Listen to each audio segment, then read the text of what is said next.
Em 300 a.C., na cidade de Chipre, residia um próspero negociante chamado Zeno. Durante uma viagem da Fenícia ao Pireu, seu navio naufragou, levando consigo toda a sua carga. Devido a esse evento único, que estava além do controle de Zeno ou de qualquer pessoa, esse homem abastado se viu subitamente empobrecido. Imagine-se na pele de Zenão. Como você reagiria ao ver todo o fruto de sua vida sendo perdido por forças naturais além de seu comando? Qual seria a reação apropriada? Ficaria com raiva? Triste? Sentiria-se enganado pela vida? Para a maioria de nós, tais respostas seriam naturais, porém não para Zenão, o fundador do estoicismo. Uma pequena mudança pode ter consequências duradouras, e uma pequena reestruturação de nossa mentalidade pode resultar em mudanças maiores e mais impactantes no futuro. O cerne do estoicismo reside na própria definição de aceitação e indiferença. Após ler as obras de Sócrates e outros renomados filósofos, Zenão desenvolveu e ensinou o estoicismo. Segundo ele, embora tenhamos pouco controle sobre o que nos ocorre, podemos controlar como isso nos afeta e devemos utilizar esse controle de maneira significativa. Em vez de lamentar o leite derramado, ou nesse caso as mercadorias afundadas, Zenão concentrou-se em manter a compostura diante da situação, mantendo-se calmo e indiferente, apesar de sua condição. Hoje em dia, as pessoas tendem a enxergar os estoicos como indivíduos inquebráveis, que raramente experimentam extremos emocionais, como acessos de raiva ou crises de ansiedade. No entanto, a ideia original por trás do estoicismo era muito mais ampla. Não se tratava apenas de descrever pessoas desprovidas de emoções, mas sim de uma forma de enxergar, descrever e compreender o mundo. Era um estilo de vida que perdurou por séculos. A filosofia estoica pode ser aplicada nas situações atuais da mesma maneira como foi aplicada há milênios, e seus benefícios são igualmente impactantes. O estoicismo nos capacita a lidar com essas emoções negativas, decorrentes de experiências adversas, e transformá-las em pensamentos que nos proporcionam uma perspectiva única do mundo. A perspectiva é fundamental, e cada pessoa no mundo possui experiências distintas, e, consequentemente, perspectivas diferentes sobre as coisas. Os estoicos compartilhavam, debatiam e ensinavam filosofia abertamente em espaços públicos, o que tornava sua filosofia amplamente conhecida.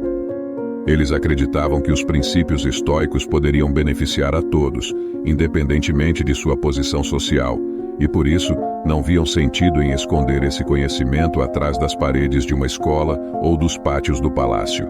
Como resultado, pessoas de todas as classes sociais, desde escravos até imperadores, tiveram a oportunidade de aprender e adotar o estoicismo, e muitos o fizeram.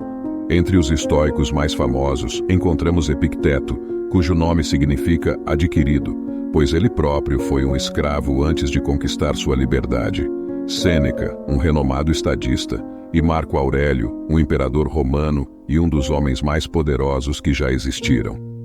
Os primeiros estoicos praticavam o que pregavam, evitando todas as formas de discriminação e liderando a luta contra a desigualdade.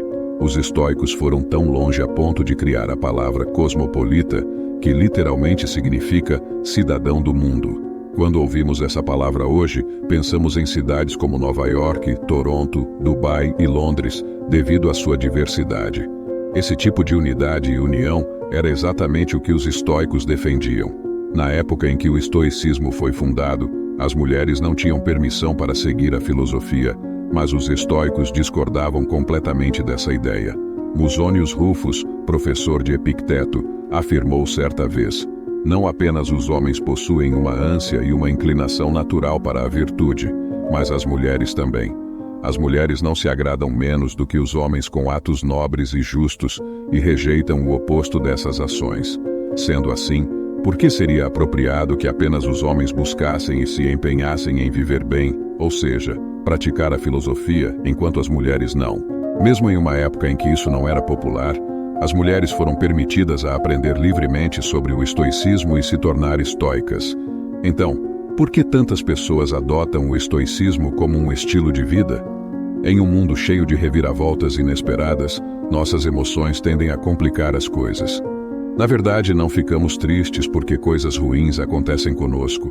Ficamos tristes porque coisas ruins inesperadas acontecem conosco.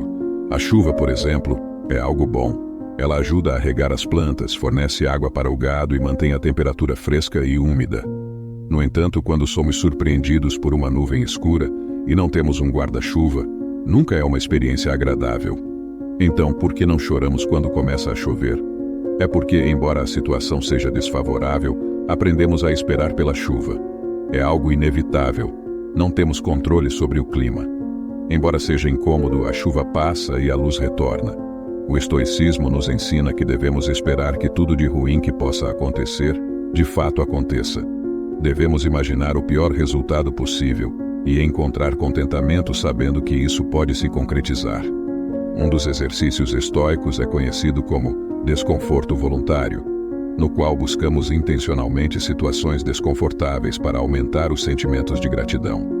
Podemos dormir no chão da cozinha, tomar banhos frios em vez dos quentes, ou passar alguns dias comendo apenas batatas, entre outras coisas do gênero. Esse exercício nos ajuda a compreender que, não importa quão difícil seja a situação, ainda assim conseguiremos sobreviver e potencialmente prosperar se tivermos a mentalidade correta. Ao suportar essas situações incômodas, indiretamente preparamos nossa mente para enfrentar futuros infortúnios.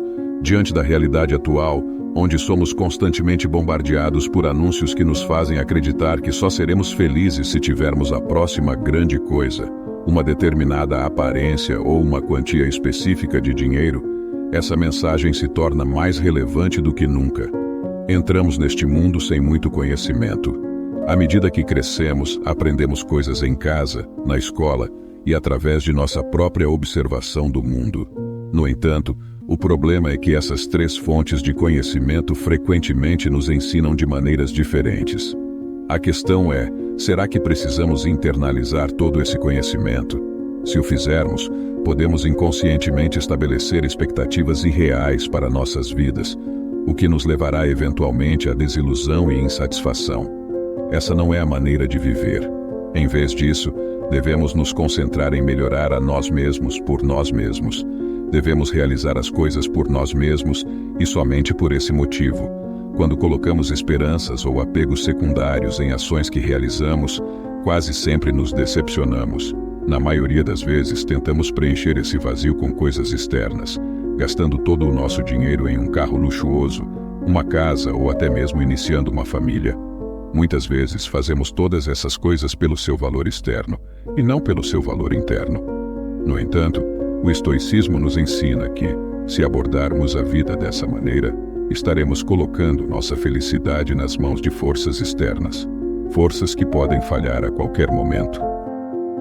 Carros quase sempre apresentam problemas, desastres naturais podem devastar cidades inteiras e as taxas de divórcio continuam a aumentar ano após ano. Mas até mesmo as coisas gratuitas na vida têm um custo. O custo do espaço, tanto físico quanto mental. Como Sêneca escreveu certa vez, aprender a viver com menos criará espaço em sua vida para aquilo que realmente importa para você. Ao invés disso, devemos encontrar nossa felicidade em nosso valor intrínseco como seres humanos, em vez de nos apegarmos a coisas materiais que possuímos ou desejamos adquirir.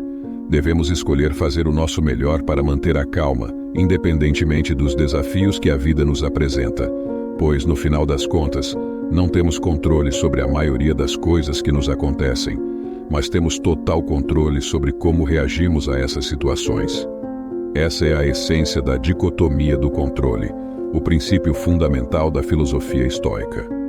Nas palavras de Epicteto, a principal tarefa da vida é simplesmente esta: identificar e distinguir entre as coisas que estão fora do nosso controle, que são externas a nós, e aquelas que estão sob nosso controle, que dizem respeito às escolhas que realmente podemos controlar. Os estoicos ensinam que é importante aprender a distinguir entre o que podemos controlar e o que não podemos.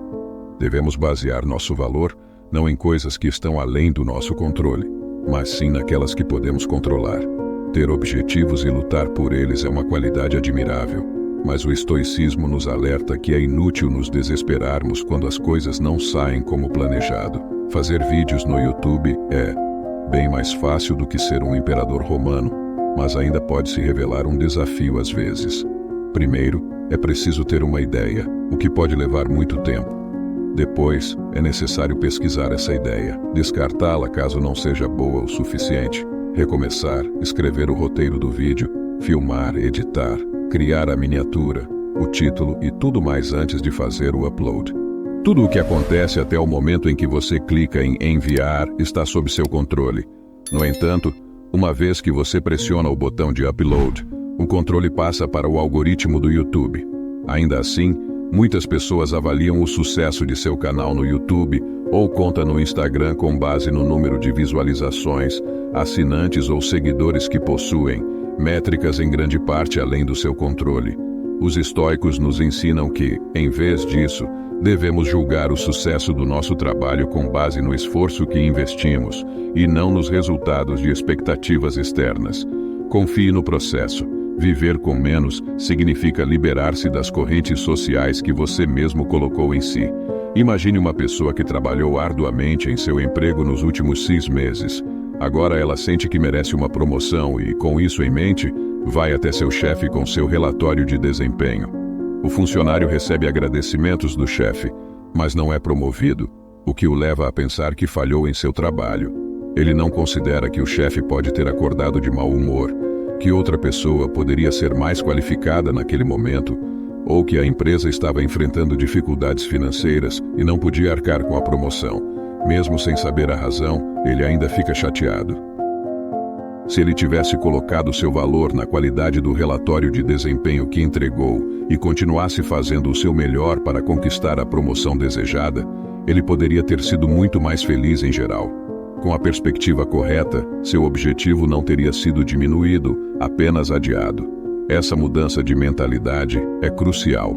Um verdadeiro estoico não mede o sucesso com base no ganho financeiro de seus esforços, mas encontra consolo no fato de que pode levar uma vida confortável, mesmo sem todas as coisas que o dinheiro pode comprar. Existem 4 virtudes principais do estoicismo: sabedoria, coragem, temperança e justiça.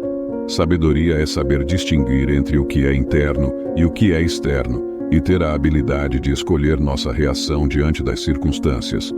Como disse Viktor Frankl, entre o estímulo e a resposta, há um espaço. Nesse espaço está o nosso poder de escolher nossa resposta. Coragem, em 2 palavras, significa persistir e resistir. A temperança, ou moderação, é o que acabei de fazer aqui, dizer mais com menos palavras. Enquanto Jeff Bezos e Elon Musk disputam os primeiros lugares na lista da Forbes, os estoicos acreditam que a verdadeira riqueza está em ter o essencial e em ter o suficiente. A justiça é a virtude mais importante de todas. Ela nos orienta a não fazer mal ao próximo, pois nascemos uns para os outros, para fazer o bem uns para outros e não apenas a nós mesmos. Nelson Mandela foi um dos líderes africanos mais conhecidos do mundo. Enquanto lutava contra o apartheid, ele foi condenado à prisão perpétua e permaneceu encarcerado por 27 anos antes de finalmente ser libertado. Após ser libertado da prisão, Nelson Mandela foi eleito presidente da África do Sul, e muitos esperavam que ele punisse severamente todos os envolvidos com o apartheid ou responsáveis por sua própria prisão. No entanto, ele escolheu um caminho diferente. Durante seu tempo na prisão, Mandela leu as obras de Marco Aurélio e absorveu muitos dos valores fundamentais do estoicismo, os quais praticou ao longo de sua vida. Em vez de buscar vingança contra seus opressores, Mandela instou seu povo a buscar o oposto: reconciliação e reconstrução. Ele enfatizou que o passado estava além de seu controle e que a única coisa que poderiam fazer era encontrar uma maneira de seguir em frente e construir uma nação melhor. Esse é o caminho do estoicismo. Na medicina moderna, o estoicismo desempenha um papel fundamental em abordagens terapêuticas como a terapia racional emotiva comportamental e a logoterapia. Essa terapia ajuda os pacientes a identificar padrões de pensamentos negativos que podem estar causando problemas emocionais e comportamentais. Ela permite desafiar o raciocínio por trás desses pensamentos negativos com lógica, e ao percebermos que muitos deles são infundados, podemos substituí-los por crenças mais produtivas e saudáveis. Por outro lado, a logoterapia é baseada no princípio estoico de que os seres humanos são impulsionados por um propósito. Mesmo nas situações mais sombrias, Podemos preencher nossas vidas com significado e felicidade simplesmente ao descobrir qual é esse propósito. No entanto, como muitos de nós sabemos, isso é mais fácil falar do que fazer. É um processo contínuo, assim como qualquer outra coisa na vida. Precisamos reprogramar nossa forma de pensar, abandonando velhos padrões e abraçando o novo. Para lidar com nossos problemas e encontrar a felicidade, devemos praticar a autoestima. Ao redirecionar nossa definição de valor para as coisas que podemos controlar, podemos deixar de nos fixar nas coisas que estão além do nosso controle e, em geral, levar uma vida mais feliz e gratificante. O estoicismo nos auxilia a atravessar as tempestades do passado e do presente em direção a águas mais calmas e pacíficas. E se nosso navio afundar e todos nós nos afogarmos, podemos encontrar tranquilidade no fato de termos vivido uma vida boa, mesmo que não tenha sido exatamente como esperávamos. Lembre-se sempre de que tudo tem um fim.